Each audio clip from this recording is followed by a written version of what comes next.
Hey everyone, this is Randy at AGM. So today we're going to talk about the Rattler Thermal Scope series that we have here in front of us. So there are 6 models. We have a range that starts at a lower resolution and smaller lens all the way up to really high resolution and large lens. So this is a really popular choice for those guys that are getting into thermal, want something lower on the price point, or guys that have maybe a few thermal scopes or just want to get in at a really nice quality high-end scope. The Rattler series is a fantastic choice. There's a few primary features that they all share that kind of separate them from a lot of our other products. So one of the features that sets these apart is the compact nature of the design.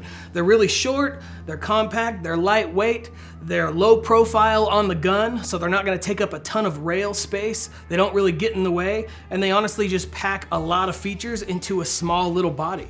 But what that means when coupled with smaller objective lenses, and especially with lower resolution models, is a lower base magnification. So with that compact size, you actually get a wider field of view. Guys that hog hunt, guys that aren't looking at taking animals, 200 yards plus, and who need to quickly move left and right, this is a fantastic choice. So a bunch of standard features you'll notice, and one of them, video recording, is ready to go. There's onboard 16 gigabytes of memory here, and you actually have a USB-C port on every one of these that serves 2 functions. For one, you could plug in a cable into a computer, and then you can download all of your videos that you're taking, which is a really cool feature that people like to do, especially if you start night hunting. The other reason for that port is that it doubles as a charger for you. So every Rattler series comes with a compartment to accept 2 CR123 batteries, so you can use regular or rechargeable CR123s. You get about 3 to 5 hours of continuous runtime on that. However, what a lot of guys like to do is just plug in an external battery pack right into the unit, so it gives them 15, 16, 20, whatever plus hours, so they just leave it on when they go out at night and they don't even have to worry about it. Another primary feature of all the Rattler series scopes is that all of the buttons are on top, so they're easy to grab, whether you're right-handed, left-handed, if it's cold, if you're wearing gloves. It's really intuitive design. You've got your 4 buttons with a center button for your menu, and then your power button. Once you get the unit, you could look in the instruction manual if you like. A lot of guys just grab it and they start playing with it. It's a really intuitive design. The menu button is a press and hold kind of a thing. There's always indicators on the screen to tell you what to do. The directions are really intuitive. Taking pictures or videos is really intuitive. Zooming in, zooming out, or switching between color palettes. Every Rattler series comes with 4 color palettes available. White hot, red hot, which is basically white hot with a little bit of red where it's the hottest. They also come with black hot, and then fusion, which is kind of a mix of like purples and oranges and reds. You'll also notice with every Rattler that they come standard with an ADM, American Defense Manufacturing, QD mount. So it's a really high quality mount. It returns to 0. That enables you to take the scope on and off your rifle if you want your scope to kind of double as a monocular, so for spotting, and then you want to just throw your lever over and pop it back on your rifle and reuse it. It'll return to 0 and you can keep using it in that way. When you pick up your Rattler and open the box, you'll notice that the scope is ready to go with the mount attached, so you don't have to worry about attaching some mount. You can directly go from box to mounting it on your rifle. The box will also have a microfiber cloth, as well as a few extra batteries, the instruction manual, and that USB-C cord that you're going to need for other things. All right, so now that we've been over some of the primary features that all of these scopes here share, I want to talk a little bit about the differences between the major groups here. So over on the left here, we have our 256 models.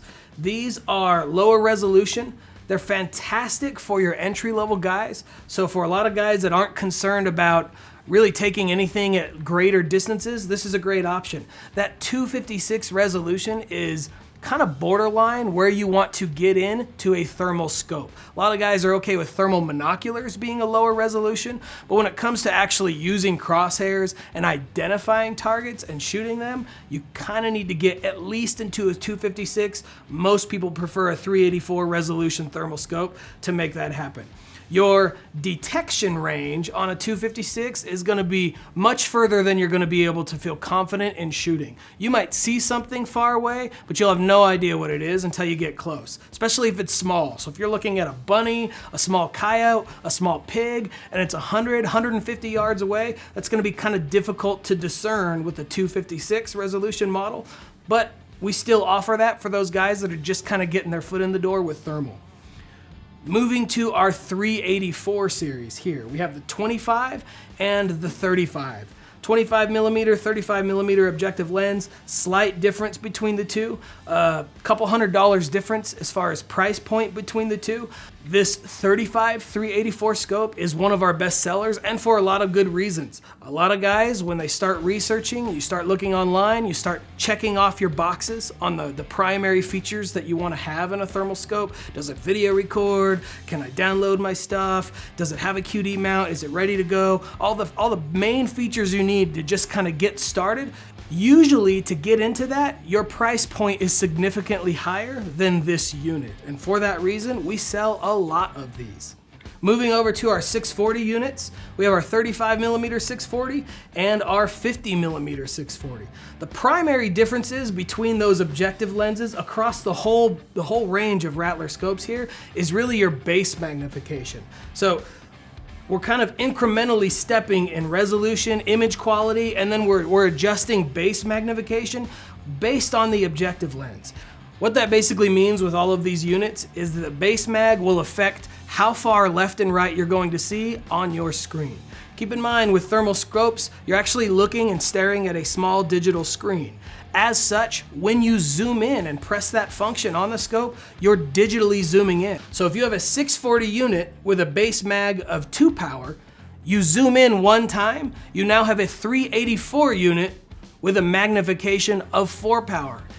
Why that matters is because when you're looking at base magnification, higher base magnification optics are going to have a clearer image for targets that are farther away. All right, guys, that wraps up this video about the Rattler series thermal scopes. There's quite a bit of other features that we didn't go over in this video, and you could check those out on our website. You could also watch other third-party reviews about this product if you'd like. We're gonna do a lot more of these videos, so stay tuned for more content, and we'll see you next time.